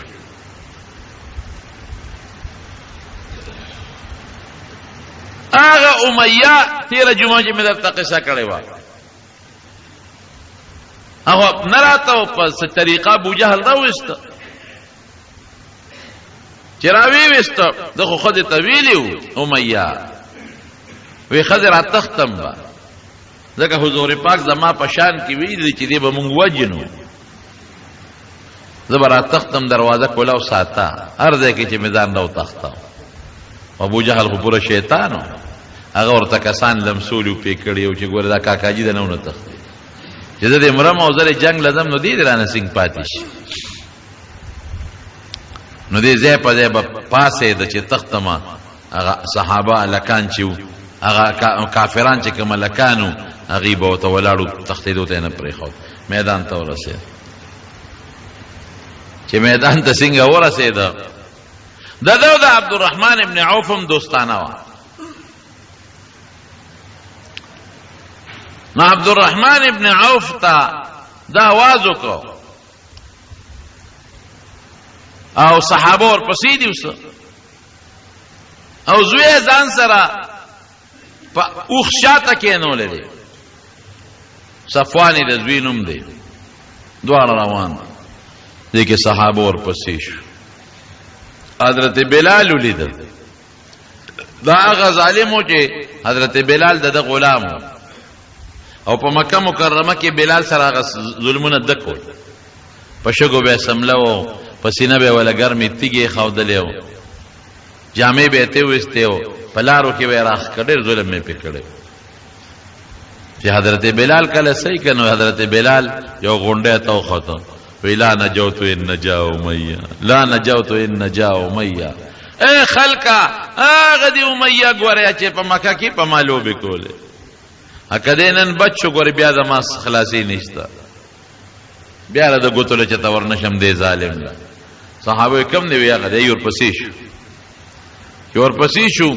د عبدالرحمن ابن عوف رضی الله عنه आवाज ورکړ عبدالرحمن بچ مې کا هغه ته ما پس راځه نو پمنډ اوس خطا دی نبی علیہ السلام له بوزي یو زور پاک له بوزو چې امن ولا ورکی صحابه پس نو رسیدل نو چې راو رسیدل نو دې پوه شو چې زما دا او خودرون دي دوه کسه په سواریو او خوان نه کوي نو شاته خپل زوی لکه خو د زوی شاته غردو زوی په دې وجه غردو چې وبمه لا او خلک سپک شي منډه وای او بل دا صحابه په دې زوی شي نو ما پسې براونه رس مرګ چې په سړی راشي کنه دا بوډا قصه هم یاد دی کنه ازوی نه جوړ خدایا دا بیماری پما کې خوده جوړ کې خدای دا بیماری پما کې خوده مار د پدې امړه کې نو اسرائیل علیہ السلام ولا پیټیم دی پورا دی ویروغ او رنزور پیجنه وکنه نا جوړه مزوی دی اوراله ما پسې نو دا چا په سر مرګ نه راغلی خدای ډیر ګران کار دی نو زوی له دیکا ورکړه صحابه پیرا زوی خلال ته مردار کو د پسیش بیا په سر اور رسید وی عبدالرحمن ابن عوف تاوازو کو سوکم وی دا اوخ نه ټوپ کا دا اوخ نه ټوپ هغه په ځان ورغول عبدالرحمن ابن عوف او صحابه ته نه به وجنه د دې نبی رسول الله له بوزو صحابه چې حضور پاک پر رحم دل د کاغله ورسید خو بچ کیږي د دوی پاسه وینه پاسم ته ډیر وسې په دې کې خدای ته نه پازانې په غردول بس صحابه د لاندې نه پکې تور وړه کوله په داخېټه کې مردار کې مردار شو غټ غټ سرداران دا مردار شو په دې جنگ کې او یا کسان غټ غټ سرداران پکې گرفتار شو دونه ویش خدای پاک فتح مسلمانانو لور سوار لس کسان صحابه کرام پکې شهیدان شویم دي هغه د بدر په میدان کې دفن دي زه ولتلم یو دیوال ته تاو دی پاغه کې قبرونه دي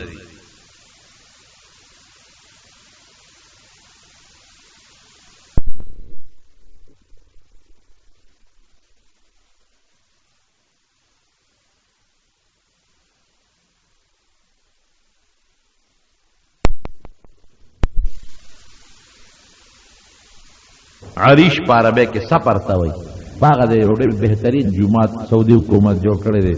مسجد عریش وته وای زمونږ د ټول جمعات نغټ جمعات یو لوی حاله جوړ کړی جنگ کې خدای پاک مسلمانانو له فتح ورکړ نبی علیہ السلام چې وکلم په جهاد کې کامیابی مونته نظر بنته درې ورځې په میدان کې حساب درې ورځې چې څوک دونه وایي چې فتح مونږ ته وکړي لاړه څه درې ورځې ساره بیا حکم وکړ او یا کسان کافران مردار شوي او غټ غټ کافران نو بدر کې یو لوی کویو پخوا دا اوسم په دې قبایلي علاقو کې غټ غټ پیانې اوبه پکې په ګزونو لاندې غټ پیانې وی دا ټول دی یو شل کوي شل اوبه پکې نه وي او ډېر څښا بوینته ته چې د څښا اوبه وي پکې وی دا دې کوي ته وغورځوي ټول یې کوي کې وغورځوي یو دغه امیه چې دې غټو او نور پړسولې نو دې کې راخکنو اندامونه ته جدا کېدل کوي ته نشو رسېدې نو حضور پاک او فرمایلی د باندې دلته خاورې مورې ورواړوې پټې کې کوي کې واچو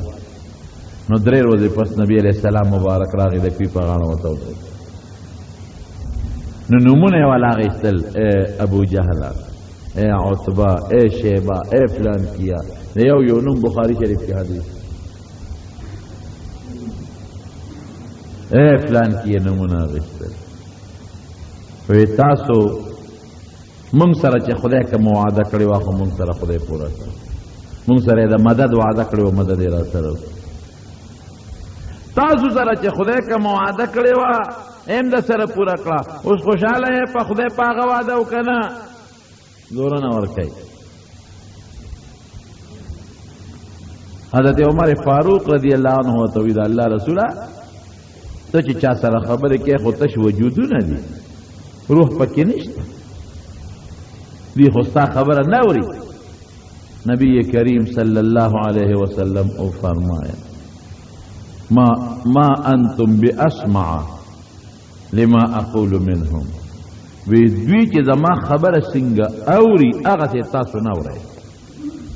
تاسو بیا په دنیا کې موجود یې، سوچ او فکر بل طرف ته په دنیا کې، او د هغې ټول سوچ اوس ما طرف ته متوجه دی. هغوی یې ستاسو نه ښه اوري، تاسو داسې نه اورئ. زورونه یې ورکول نبي علیه السلام. باقیو تختېدل او یا کسان مردار شو او یا گرفتار کړل،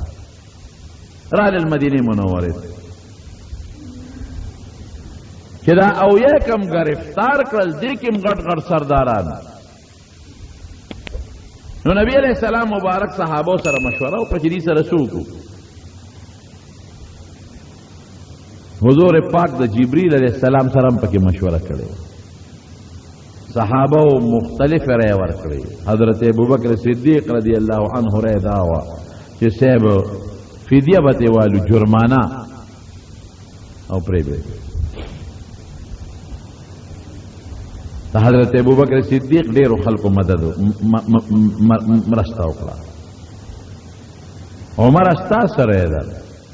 وی صاحب زما خبره به دې خوښه نه شي، وی نه وایه، وی زه خو یم چې دا اویا واړه وجل غواړي او داسې به یې نه وجنو، هر یو کس به خپل رشته دار وجنو. د الله رسول زما پکې ماما دي، زه به دا ماما وجنم. د حضرت ابوبکر صدیق پکې زوی دی، به زوی وجني. د حضرت علی پکې رور دی عقیل، اب خپل رور وجني. او د الله رسول استا پکې یو تر دی عباس او یو دی زوم دی ابو العاص، ته به دا وجني. هر سړی به خپل رشته دار وجني چې موږ نن الله ته دا وښایو چې خدای ستا په مقابله کې موږ نه پلار پیژنو، نه تره پیژنو، نه زوی پیژنو، نه ماما پیژنو. او واقعي په دې میدان کې دننه د حضرت ابوبکر صدیق زوی دی، میدان ته راووته. هل من مبارز شته چې څوک ما ته میدان ته راوځي؟ نو پلار خو د زوی اواز پیژني. حضرت ابوبکر چا نه تپوس وکړو، وی د اواز د عبدالرحمن نه دی؟ وی دی که نه؟ بس تورې دی کړنګ ورکړه، ورمنډه یې کړه. وی درلم، زه میدان ته درلم. حضور پاک کلک ونیوی، ته به نه ورځي، بل څوک دی ورشي. قسم په خدای صحابو د دین دپاره هغه قرباني ورکړی چې تر قیامته پورې به مور راوړې داسې قرباني ورکړي. نه بیا پلار پیژنده، حضور پاک سره خو مینه د هغې وه، زموږ څه مینه ده؟ په دین خو قرباني هغې کړې ده، زموږ څه قرباني ده؟ په اسلام خو ننګ او غیرت هغوی کړی دی، موږ په اسلام کم ننګ او غیرت وکړو. اوس یو ګورئ دغه دی که نه، موږ له چیلنجونه راکوي حرامیان، قرآن شریفونه زموږ سوځوي، چیلنج راکوي. پروس کال یې په امریکا کې قرآن شریف وسوځو، اوس هغه حرامي بیا وایي نور به سوځو. موږ له چیلنج راکوي، چیلنج. او د مسلمانانو د قیدیانو په ګوانتانامو به کې قرآن شریف راواغېست او په لیټرین کې د هغې په مخ کې وغورځو. موږ له چیلنج راکوي، موږ اسم نشو. موږ د دې سپېره کافر سره اوس هم مدد کوو، موږ ورسره دوستانه تعلقات ساتو. غیرت هغه دی چې کوم غیرت په صحابه کرام کې او خدای پاک داسې غیرت په موږ کې پیدا کړي. دې ته غیرت وایي. په دین ننګ موږ خو د غربې مانځل هم جومات ته نه ځو.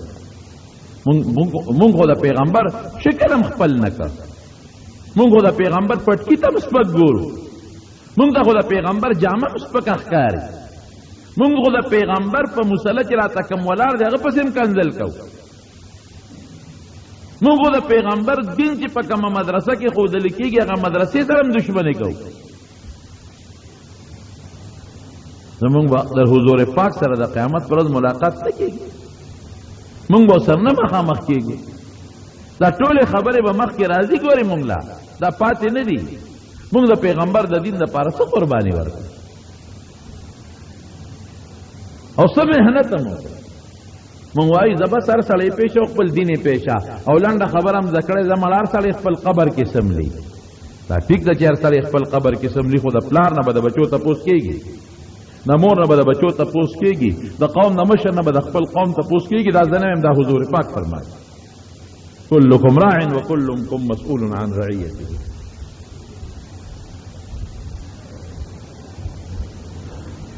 حضرت عمر فاروق وی هر سړی خپل رشتہ دار وجني عمر ډیره سخت فیصله صرف په صحابه کې یو کس د عمر مرګرتیا وکړه باقي نور ټول وی صاحب فدیت والو پرېږه دا حضور پاک د جبرئیل علیه السلام سره مشوره وکړه جبرئیل څه چلو کوم وی اختیار ستا خپل د چې څنګه دی خوښه یې هغه وکړه څنګه دی خوښه خدا صحابه دې پوه کا که فدیه واغشته او پرې ښودل نو دا اویا دي اویا به کال پس تا د مرګرو نه مري اویا به مري نبی علیہ السلام صحابه ته وی ورکه فدیه م واغشته او پرې م ښودل نو اویا به تاسو کې کال آینده کال مري صحابه وی دا خو ډېره ښه ده چې مونږ کې مړه شو خو جنت ته به لاړ شو مونږ خو د مرګ نه یېرېږو فدیه تې واغشته بیا چې د فدیه اغشته هغه عجیبه وه سوال جوابونه مکی ته ولېږل چې دوی پسې فدیه راولېږې نو دا یو فدیه راتله او نبی علیہ السلام ته پیش کېده دا د فلان کی فدیه ده صاحب به خوشې کړ دا د فلان کی دا به خوشې کړ حضرت عباس رضی الله عنه د حضور پاک تر دی د چې راوسته دونه وسره مینه د دومره او دی پټ مسلمانو چې دی یو صحابي دا ورکړي تقسیم کړ په صحابه ویلاسونه ولو تعالی چې دنه نو تخصیص او کې کوي نو د پیغمبر علی السلام چې په کم کور کې شپه وا هغه سره دیوال نه پورې غاړه دی یو صحابي سره د ټول شپه بیرګي کول ام المؤمنین وې د مسلمانانو مور پیغمبر علی السلام له خوب نه ورته خدای ولی خوب نه وردی او ټول شپه پریشان او خوب نه ورته بیا چې معلومات وکړل نو د عباس بیرګي اوریدل لیکن انصاف پکې دومره دی چې چاته نه وي چې د عباس ولی بیرګي کې نو بیا وې زلاړم دا کور والا نه تاسو کو چې عباس بیرګي کې څه چل دی نه جوړه دی حضور پاک ټول شپه به خوب دی چې هغه کتل لاسونه ولا سخت تړلی دا غیر وجه نه زبیرګي کول نو بیا ولا غوی لاسونه نرم کړل نو چې زبیرګي قلار شروع نبی علیہ السلام له خوب ورغی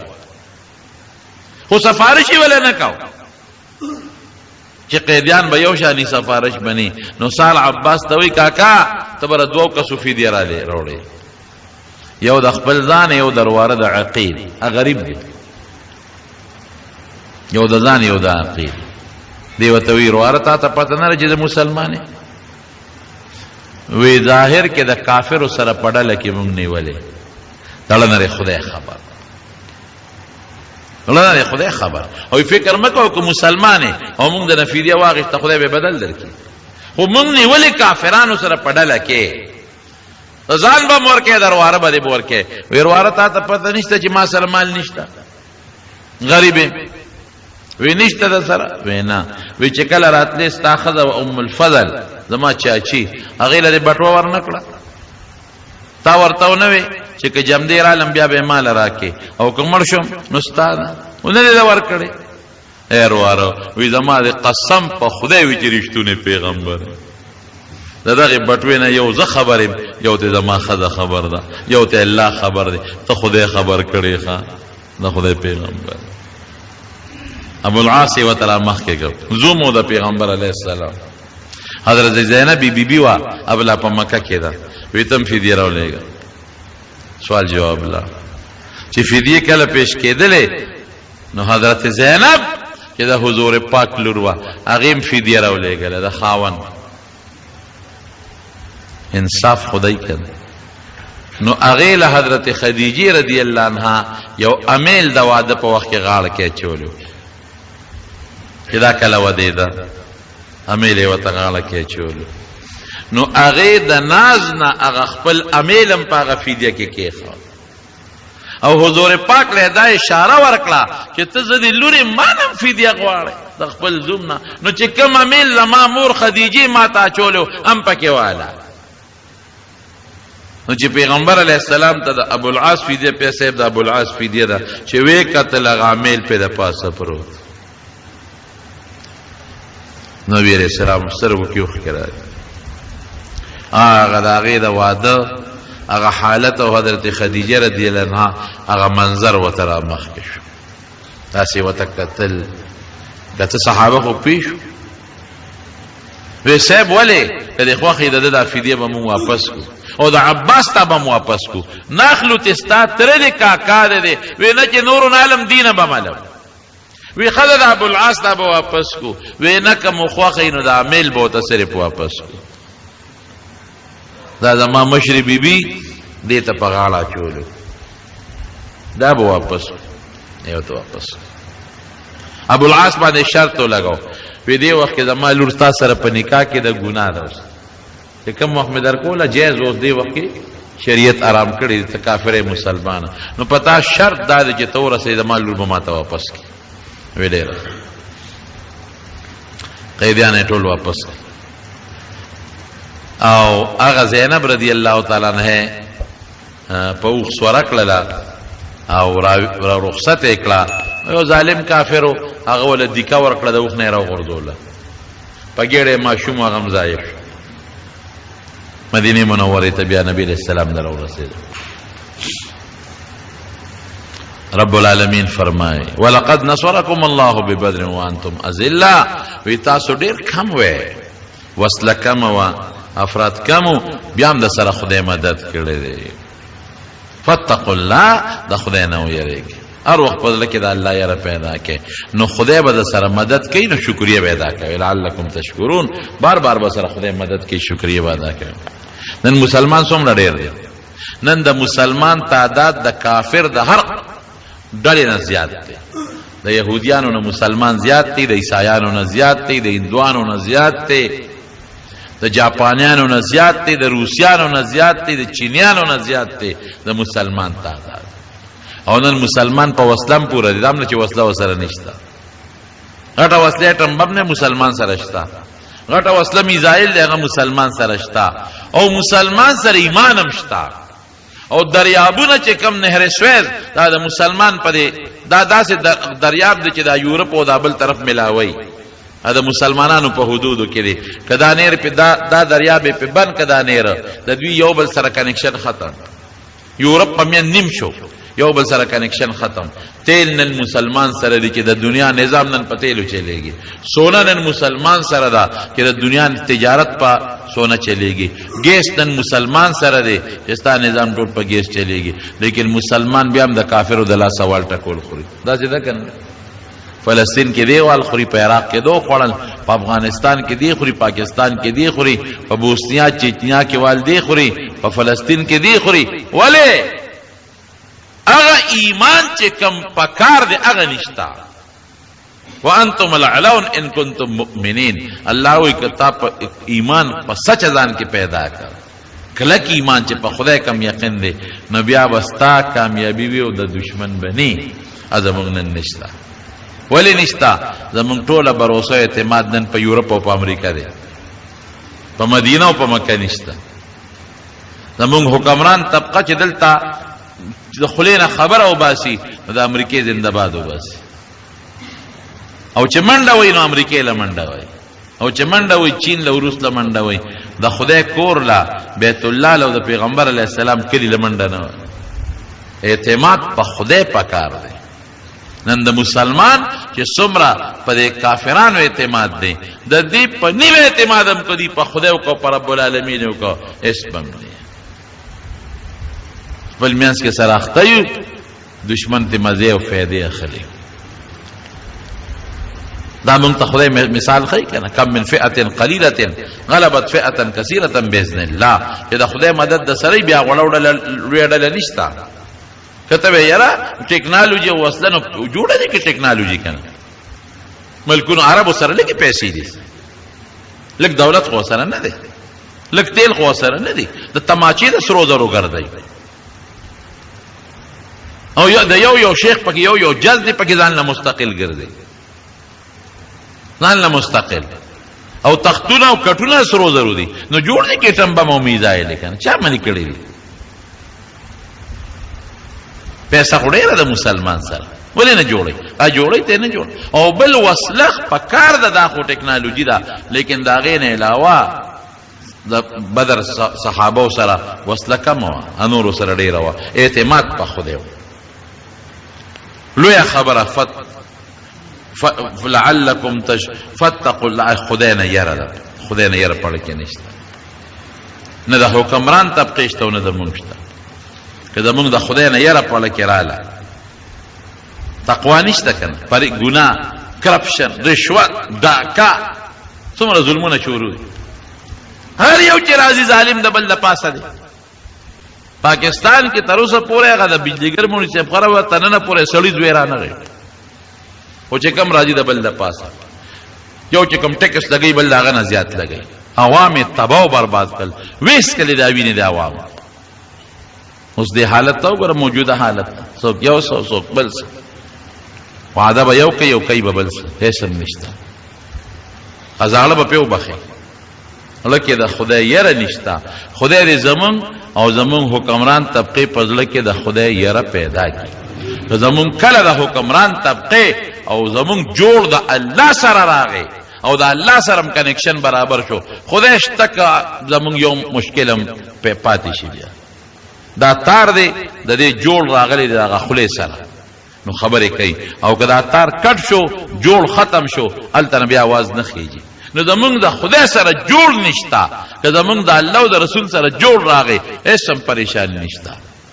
که دا جوړ زمونږ راغی، نو خدای دې زمونږ د الله د خپل ذات او د خپل پیغمبر مبارک سره جوړ پیدا کړي.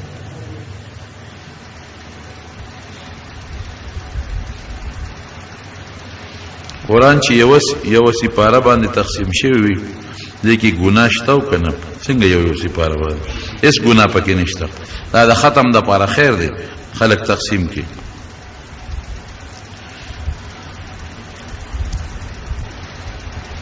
کم کسان چې جماعت ته مخکې راشي، نو په کار دی چې کم کسان وروستو راشي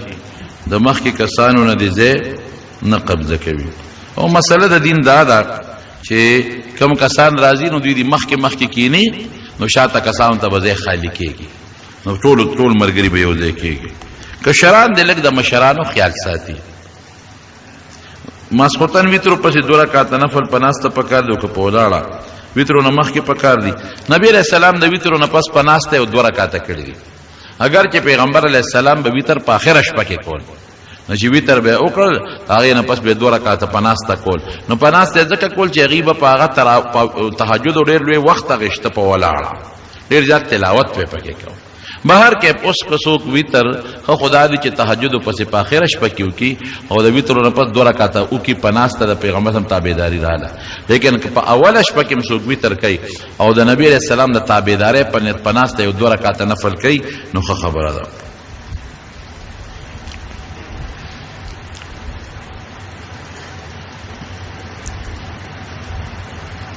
جماعتونو کې چې کوم المارو کې په شیشو کې شکلونه ښکاري، هغې سره مونځ کې فرق نه راځي. اول خو په کار دا ده چې قبلې طرف ته داسې څیز نه چې هغې کې سړي توجه خرابېږي. د عایشې صدیقې رضی الله عنها لوپاټه وه او قبلې طرف ته دیوال باندې یوې ځانده وه. نبی علیہ السلام مبارک چې څنګه سلام وګرځاو، وی امیتی عنا قرامکې، وی عایشې دا لوپټه دې لرې کړه، فانها الهتنی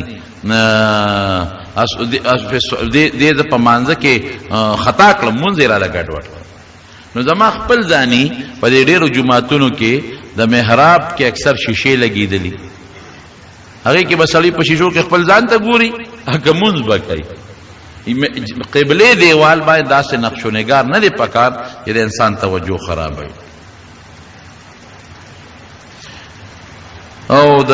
بانګ د ماښام په ټیم باندې ویل پکار دي. واقعي دا ښه خبره ده. دې دعا غواړي، ما نمانځه کې سستي کېږي، دعا را لوکان ځان به تکړه کېږ، ور یوازې په دوا کار نه کېږي.